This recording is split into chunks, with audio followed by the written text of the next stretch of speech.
Hello guys, welcome all. So in this video we are going to talk about all about addiction, the medicine, the psychiatry, all and every science behind the addiction we'll study here. Let's start with the reward system. So primarily the reward system is by limbic system, and limbic system consists of some part of prefrontal cortex, amygdala, hippocampus, and ventral tegmental nucleus and nucleus accumbens. Mainly these pathways are connected by each other by stimulating and inhibiting each other through the neurotransmitters that are monoamines like dopamine, glutamine, and others. The prime most important area is nucleus accumbens. This is the reward center of the brain. This is which is getting stimulated when you take any drug or abuse any drug, or naturally it is stimulated by the reward seeking activities, like you are eating something good food, then this reward center will activate and make you feel happy. Then social interaction also activate this, and expectation of the rewards means if you're daydreaming about that you are getting reward will also activate this center. Here we see that some abrasive and noxious stimuli are inhibiting these centers, and if you expect some reward and you don't get that, this also inhibits this nucleus accumbens. So the nucleus accumbens is the center in the brain which is getting activated by the dopamine secreted by the dopaminergic neurons in the ventral tegmental nucleus and hypothalamus. See, the question here came that now what is ventral tegmental nucleus? Ventral tegmental nucleus, we call it rheostat in our language. You understand? Rheostat is that something whose resistance is modulated. So VTA, the ventral tegmental nucleus, is acting as rheostat, that it modulates the dopaminergic secretion and hence modulates the reward seeking behavior and everything related to the reward. So here what happens is there is reward circuitry. Reward circuitry primarily involves the limbic system. So the rheostat is ventral tegmental nucleus. Now what happens when this ventral tegmental nucleus gets activated? So there is a survival signals to rest of the limbic system. How? See, if you get a reward, there is reward related behavior. First thing is nucleus accumbens. It gives a motor response to the reward to seek it and obtain reward. Then comes the memories of the reward. They are saved by amygdala and hippocampus. And the third thing is execution. Execution is done by the prefrontal cortex. Okay. Now what actually happens? When you hack this reward system by any abuse, like any drug abuse, alcohol abuse, or any kind of abuse potential drug like codeine, etc. So what actually happens that it is the reward circuitry gets corrupted by that. So how this corruption in the reward circuitry happens is that initially when you start taking the drug, it alters the ion channels first, then the receptors, then the transmitters. This all lead to promoting the addiction. In the molecular level, there is a gene called as CREB and FOSB gene.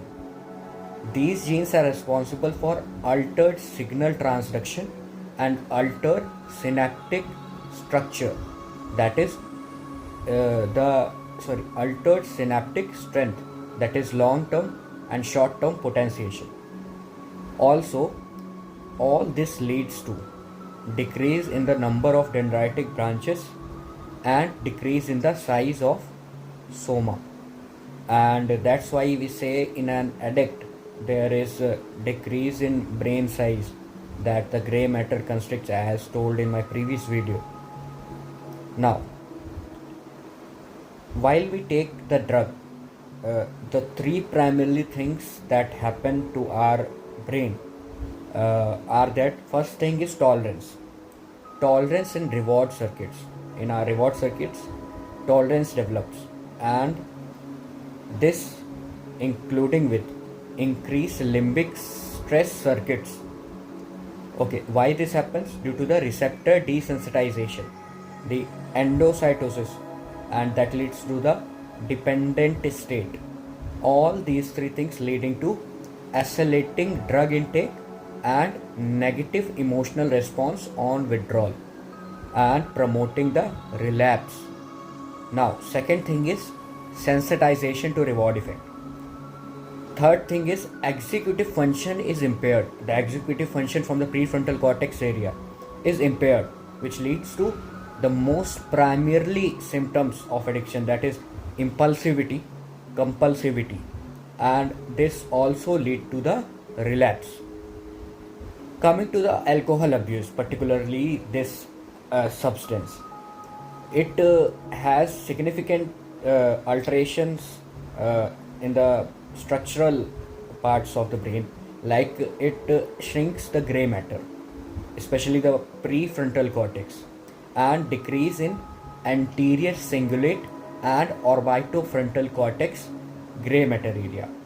So this first thing what it does, it inhibits the control, that you can't control anything, means you can't control that you have to take alcohol or not, means you will be impulsive for that.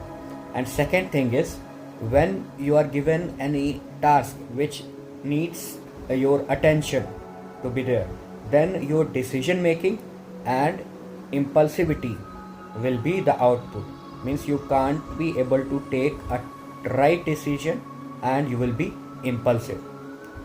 Third thing is, in addiction we see craving and withdrawal.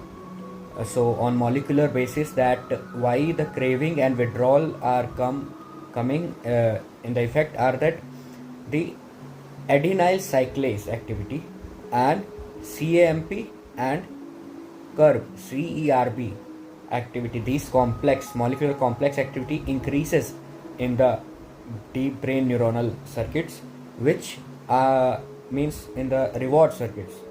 So there is craving and withdrawal. All this leads to the addiction. Now, at last, an extra edged point which I will say that will ponder you to think and act, that we always hear from other that they give advice that revise, focus on revision rather than the amount you study.